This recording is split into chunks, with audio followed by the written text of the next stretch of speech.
अस्सलाम वालेकुम। मैं हूं फैसल तारिड़। एक तरफ तो जी इस्लामाबाद के अंदर गिरफ्तारियां शुरू हो गई हैं, कंटेनर लगना शुरू हो गए हैं, रास्ते बंद होना शुरू हो गए हैं। अडयाला जेल से भी बड़ी गिरफ्तारियां हुई हैं। दूसरी तरफ फील्ड मार्शल आसम मुनीर साहब के हवाले से कुछ बड़े दावे किए जा रहे हैं कि आसम मुनीर साहब ने कुछ बड़े छक्के मारे हैं। कुछ रिपोर्ट्स डोनाल्ड ट्रंप के सामने रखी गई हैं और अगर ये रिपोर्ट्स वाकई ही सच है फिर तो ये 25 करोड़ पाकिस्तानियों के लिए इससे बड़ी कोई खुशखबरी हो ही नहीं सकती। और शायद पिछले 77-78 सालों के अंदर इससे बड़ी कोई खबर आपने सुनी ही ना हो। दावे तो हुए, अगर तो ये दावा जो अमेरिकी सदर के सामने रखा गया ये सच है, जो रिपोर्ट्स आई हैं और जो आर्मी चीफ ने अमेरिका में ऐलान किया है, तो फिर आप समझ ले कि पाकिस्तान ना सिर्फ माला माल होने जा रहा है बल्कि पाकिस्तान के कर्जे भी जीरो होने जा रहे हैं और पाकिस्तान एक अमीर तरीन मुल्क बनने जा रहा है। कहने को आपको ये बड़ी बेवकूफी सी लग रही होगी कि हर दौर के अंदर इस तरह की ट्रक की बत्तियां आती हैं, लेकिन ये रिपोर्ट वो है जो बाकायदा डोनाल्ड ट्रंप के सामने रखी गई है। आपसे गुजारिश है वीडियो में आगे बढ़ने से पहले इस चैनल को जरूर सब्सक्राइब करें, वीडियो को लाइक करें, शेयर करें और कमेंट्स के अंदर अपना ओपिनियन, अपनी राय का इजहार जरूर किया करें। सबसे पहली खबर अडयाला। आज मैंने आपको खबर दी थी कि इमरान खान की तबीयत ठीक नहीं है और मुख्तलिफ लोग इस पर अपनी राय दे चुके हैं कि वाकई ही इमरान खान की तबीयत ठीक नहीं है, कोई डील वाली बात नहीं है। यही वजह है कि इमरान खान की बहनें भी परेशान हैं। आज वो अडयाला में गई खान से मुलाकात करने के लिए, फैमिली की मुलाकात वाला दिन था, तो उन्होंने कहा आज हम मुलाकात करके ही जाएंगी, हमें अपने भाई की फिक्र है। रास्ता बदल के गई, फिर भी पुलिस ने रोक लिया, 3-4 घंटे तक रोक के रखा। उसके बाद कॉल दी गई कि फौरी तौर पे पहुंचे, अडयाला जेल के बाहर पहुंचे, अलीमा खान को गिरफ्तार किया जा सकता है या वहां पे जो है मुलाकात नहीं करवाई जा रही, पुलिस जो है वो ऑपरेशन कर सकती है। बड़ी तादाद के अंदर कारकुनान जो है वो अलीमा खान और नूरीन खान के साथ इजहार यकजहती के लिए वहां पे इकट्ठे हुए। बिल आखिर रात शाम 8 बजे के करीब खबर आई कि दर्जनों कारकुनों को वहां से गिरफ्तार कर लिया गया है और उनको डिस्पर्स करने की कोशिश भी की गई है। फिर जनाब शाम यानी रात 9 बजे यह खबर आती है कि अलीमा खान और नूरीन नियाजी दोनों को गिरफ्तार कर लिया गया है और उनकी एक तस्वीर भी सामने आई जिसके अंदर उन्हें पुलिस के डाले के अंदर, पुलिस की जो वैन होती है उसके अंदर डाला हुआ है। तो लिहाजा अलीमा खान ने तो पहले ही कहा था कि हम थक गए हैं ना रोज अदालतों में जा जाके, इधर आके आप हमें गिरफ्तार कर ले। लेकिन पुलिस की एक प्रैक्टिस रही है कि जब धरना दे के बैठ जाती है अलीमा खान वहां पे और कारकुन भी पहुंचना शुरू हो जाते हैं, तो पहले भी उन्होंने 2 दफा ऐसा किया कि फिर वो गिरफ्तार कर लेते हैं। गिरफ्तार करके वो गाड़ी चक्री की तरफ ले जाते हैं, आगे कुछ 40-50 किलोमीटर ले जाते हैं और उसके बाद जब टाइम गुजर जाता है, रात के 12-1 बजे का टाइम होता है, तो उनको छोड़ दिया जाता है। तो ये तो एक कॉमन जो है प्रैक्टिस रही है। बहरहाल आज दर्जनों के हिसाब से कारकुनान को भी गिरफ्तार किया गया है। दूसरी तरफ अलीमा खान और उज़मा खान को भी, नूरीन खान को भी इस वक्त गिरफ्तार कर लिया गया है।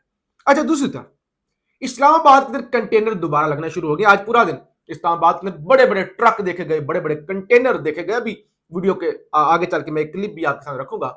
और जाहिर इस्लामाबाद के अंदर मसाइल बढ़ रहे हैं। एक तरफ से 14 अगस्त है ना, 13 अगस्त कल छुट्टी दे दी गई है तमाम अदारों को, फिर 14 अगस्त है, फिर जो मदनी मस्जिद इस्लामाबाद में शहीद की गई वो भी एक बड़ा मुतराजा मामला है। सरकार का मौक़िफ़ ये है कि उस मस्जिद के बदले में हमने मस्जिद बना के दी है, लेकिन मुख्तलिफ उलमा फिर भी प्रोपेगेंडा कर रहे हैं। उसको लेकर भी गिरफ्तारियां हुई थी, तो वो भी एक मामला मौजूद है।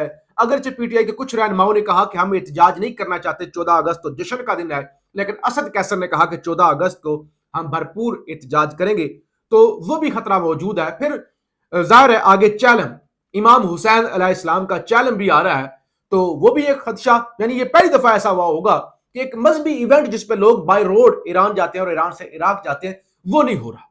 यानी रियासत फेल हो गई है, नाकाम हो गई है कि वो जो एक एसएचओ की मार थे, लाखों लोग सफर करते हैं चैलम इमाम हुसैन के लिए, बसें जाती हैं, काफिले जाते हैं, तो इस दफा स्टेट ने इनकार कर दिया कि हम आपको सिक्योरिटी नहीं दे सकते। हालांकि लोगों ने जो है वो एहतजाज भी किया, लेकिन वो कहा गया जी अहले तुशी जाहिरीन। हालांकि अहले तुशी छोड़ देना, अहले तुशी को, कोई सुन्नी हो, कोई शिया हो, वहाबी, देवबंदी हो, चैलेंज किसका है? नबी के बेटे का, नबी के नवासे का, जिनके बारे में नबी का फरमान है कि मैं हुसैन से हूं, हुसैन मुझसे। तो उसमें सुन्नी शिया वहाबी देवबंदी कहां पे आ गया? तो बहरहाल वो स्टेट की सबसे बड़ी नाकामी है कि उन्होंने कहा नहीं, हम इनको प्रोटेक्ट नहीं कर सकते। तो वो भी चैलेंज भी है इमाम हुसैन का। तो इसलिए भी अब कंटेनर इस्लामाबाद में लगना शुरू हो गए। ये देखें जी, इस्लामाबाद के अंदर कंटेनर लगना शुरू हो गए हैं। एक दफ़ा फिर से इस्लामाबाद जो है वो कंटेनर स्थान बनने जा रहा है। इस्लामाबाद के अंदर तो अब ये मामूल बन चुका है कि हर कुछ दिनों के बाद, कुछ हफ्तों के बाद जो है वो कंटेनर यहाँ पे लगना शुरू हो जाते हैं। यानी इस्लामाबाद के लोगों का पूरा महीना कभी ऐसा नहीं गुजरा कि जब वो स्मूथ गुजरा हो। ये देखें आप, अपारा के अंदर, थाना अपारा के अंदर कंटेनर बड़ी तादाद में आगे भी लगे हुए हैं और इधर भी लगना शुरू हो गए हैं। अब दूसरी तरफ जनाब खबर सुनिए। खबर क्या है? एक तो आर्मी चीफ के हवाले से कल एक दावा हुआ था आजाद सैयद ने कि आर्मी चीफ ने अमेरिका में जो तकरीर की है ना, उसके अंदर आर्मी चीफ ने यह कहा है कि हम अगले 5 सालों के अंदर, इतनी हमारे पास मादनियात है, सोना चांदी जखायर है, कि 5 सालों के अंदर कर्जा, और आपको पता है पाकिस्तान कर्जे में डूबा हुआ है। पाकिस्तान जितना पैसा कमाता है ना, टोटल जीडीपी 70 से 75% कर्जे उतारने में लग जाता है। कोई 250-300 बिलियन डॉलर का कर्जा है पाकिस्तान पर। इतना बड़ा कर्जा आर्मी चीफ कह रहे हैं कि 5 सालों के अंदर उतर जाएगा। किसी ने सवाल भी पूछा ना आर्मी चीफ से, कैसे ये 78 साल पहले किसी को आइडिया नहीं आया? तो आर्मी चीफ ने कहा नहीं जी, पहले देखे ना, जैसे पहले टेक्नोलॉजी नहीं थी, मोबाइल नहीं थे, इलेक्ट्रिक गाड़ियां नहीं थी, अब वो भी आ गई हैं, तो लिहाजा अब चीजों को ढूंढना, चीजों को डिटेक्ट करना बड़ा आसान है। खबर सुनिएगा आप जो अमेरिका से, उस बात को छोड़ दीजिए, फील्ड मार्शल देखिए, जो अमेरिकी सदर डोनाल्ड ट्रंप के सामने रिपोर्ट रखी गई है, मैं अब आपके सामने रखने जा रहा हूं। खबर यह है, Pakistan has rare earth minerals with estimated value above 4 to 5 trillion dollars. जितना पाकिस्तान पर कर्जा है ना टोटल, उससे आप कह लें कोई 100 गुना ज्यादा डॉलर्स के अंदर पाकिस्तान के पास रेयर अर्थ जो मिनरल्स है ना वो मौजूद है। US intelligence has reportedly told president Trump, अच्छा, US intelligence has briefed president Trump that Pakistan's rare earth minerals deposits exceed 4 to 5 trillion in estimate value, mainly in Khyber Pakhtunkhwa and Balochistan। Trump को बताया गया है।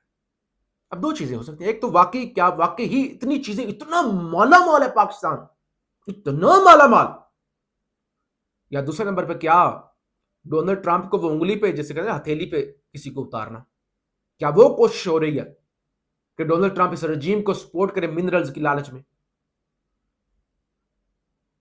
क्योंकि चीजें चल रही है ना आजकल। हुकूमत क्या कहती है, हम एक्सटेंशन नहीं देंगे, एक्सटेंशन का रोला है। फिर वो नवाज शरीफ साहब कहते हैं कि नहीं, मैं एक्सटेंशन नहीं दूंगा। शहबाज साहब कहते हैं नहीं नहीं, हमें लड़ना नहीं है। लड़कर मिलना ही क्या है, यानी कुछ भी नहीं मिलना, कोई फायदा नहीं होना। तो बेहतर है इन चीजों की तरफ ना जाया जाए और आपस में बैठ के जो है वो सारी चीजें तय की। फिर फैसल वाडा ने भी आज, उन्होंने भी आज जो है वो फील्ड मार्शल की तारीफ की। कहते हैं जो है काश, खबर है सेनेटर फैसल वाडा ने कहा कि फील्ड मार्शल ने अपनी काबिलियत को बैनुल अक़वामी तौर पर साबित कर दिया है। काश पाकिस्तान के पास फील्ड मार्शल जैसा जमहूरी लीडर होता। वो जमहूरी लीडर नहीं, ज़ाहिर फौजी हैं, तो कहते हैं कि काश ऐसा कोई सिविलियन लीडर भी होता। भारत को जंग में बदतरीन शिकस्त और टैरिफ में आलमी शर्मिंदगी के बाद फील्ड मार्शल का एक और बैनुल अक़वामी मार्का, जिसमें भारत को स्पॉन्सर्ड BLA और मजीद ब्रिगेड को अमेरिका की जानब से आलमी दहशतगर्द करार दिया गया, जिसका मतलब एक तरीके से भारत ही दहशतगर्द है। उन्होंने कहा मजीद ब्रिगेड को भी टेररिस्ट तंजीम डिक्लेयर कर दिया गया है। फिर टैरिफ भी पूरी दुनिया से पाकिस्तान का जो है वो कम है। तो ये फील्ड मार्शल की वो कहते हैं बड़ी कामयाबियां हैं, खारजा पॉलिसी पर वो पाकिस्तान को लीड कर रहे हैं। तो काश इस तरह का कोई सिविलियन लीडर होता। और अगर पाकिस्तान के जो सिविलियन लीडर होते हैं, भुट्टो जैसा लीडर, इमरान खान जैसा लीडर, बेनजीर जैसी लीडर, तो फिर ज़ाहिर उनको, उनके साथ जो होता है वो भी एक तारीख है। लीडर बनने, काश नहीं, लीडर बनने ही नहीं दिए जाते ना। ये भी एक अलमिया है। पाकिस्तान जिंदाबाद।